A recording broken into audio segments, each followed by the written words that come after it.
Possessive case, সম্বন্ধ কারক। This is Zakir's dog. ইহা জাকিরের কুকুর।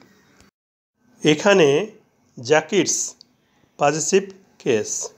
পজেসিভ কেস কিভাবে গঠন করা হয় ব্যাখ্যা করি।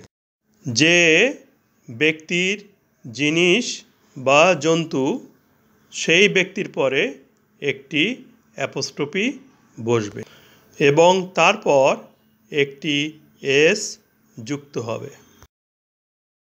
আরেকভাবে পজেসিভ কেস করা যায়। This is the dog of Zakir.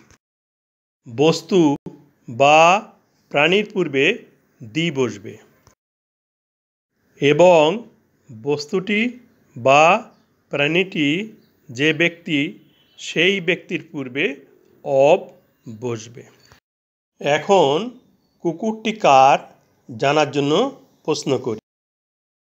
হুস ডগ ইজ দিস?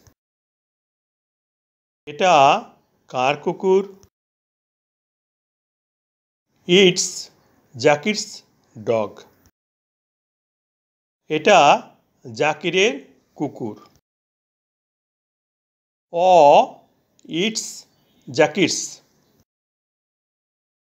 অথবা ইহা জাকিরের।